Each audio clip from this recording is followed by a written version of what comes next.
We have really passed through a lot. I beg Army that they should release my husband's rights to him.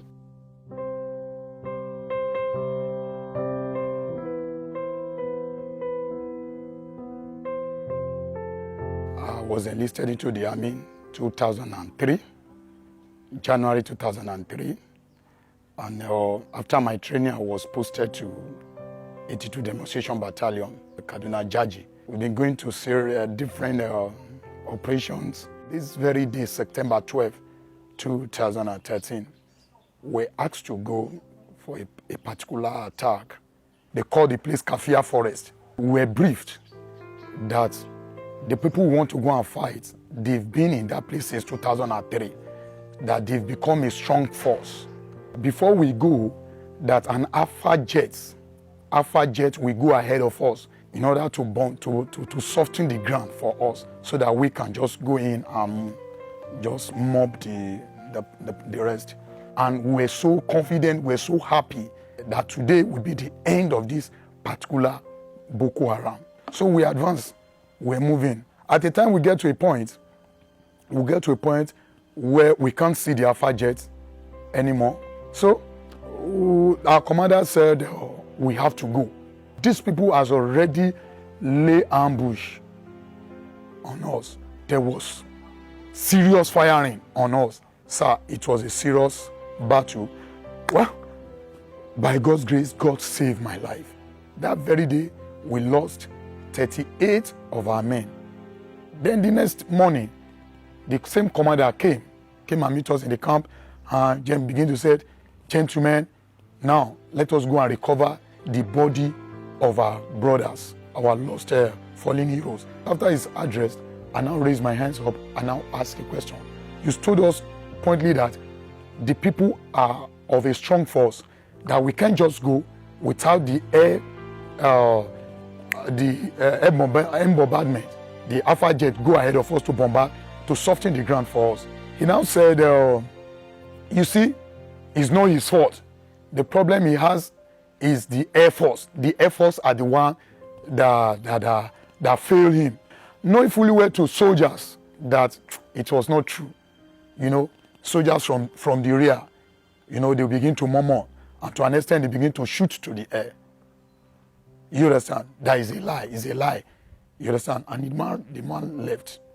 A month later, I was redeployed to another place called Megumeri local government. I just see military police, and they said they need my attention, and I go, and they said I should come and put in statement, put it in writing that what do I know about what happened on the parade ground on so day. And I wrote, and I went back to my location. I was redeployed again to another place called Damasak. Then after a month later, they came and called me that the question I asked the other day was a mutinous question.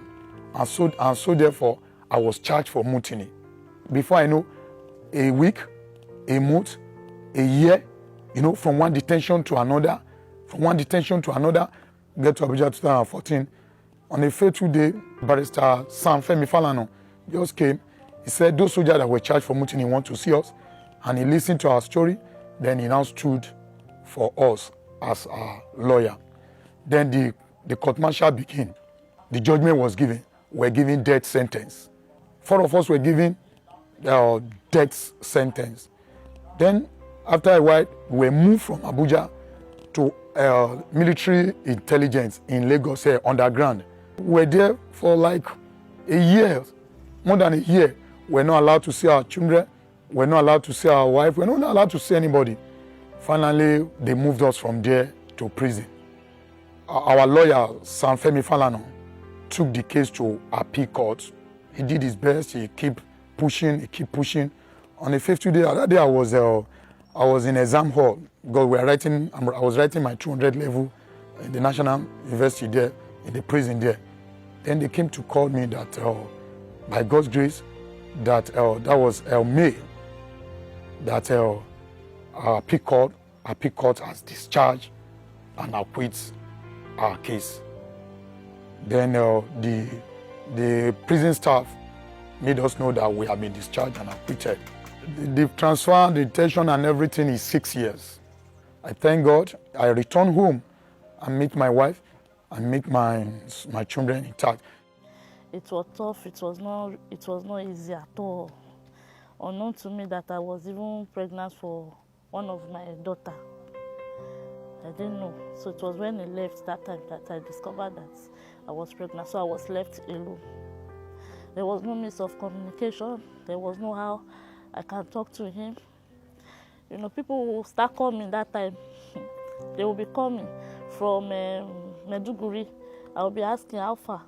Did you see my husband? Did you hear about him? Did you do this? Did you do that? Some of them will say, Madam, we know you, but we know say your husband will come one day. What I was now hearing is that they said they should go and sentence some soldiers to death. They now mentioned their name. That year, it was a bitter year. It was not sweet at all. Army stopped paying no salary. They did not pay us any money again. How the children feed, how they went to school, it's not their business. Before we will get there to go and give him food at times, I will go there, I will see my husband, I will not be happy the way I will see him. There was a day that we were eating. It was a little soup that was remaining. I make Gary Eba.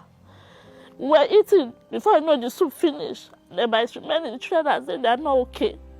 I said, you are not okay. They said, yes. Let's put water now. We put water in that pot of soup and we do it like this. And we ate it like that night. We all went to bed. So all this while, our eye have seen. If you call my children to come and testify, they will tell you. I beg Army that they should release my husband's rights to him. They should release it to him because we have really suffered a lot. Since the appeal court has discharged and acquitted us and said we are to be reinstated and go back to, we are to be reinstated and be paid all our rightful dues. I keep asking myself, why up to now, it's gone to a year now, nothing has been done. I joined the army with passion and just being out like this, serving the army for good 16, 17 years. For good 17 years, and you know, you are just out like that. It's a painful stuff. I'm not angry with them, but I should have at least my rightful benefit. You know, like my discharge certificate with me, like my retired ID card with me, you understand? I am not angry with the army in any way, but it's a pain to me.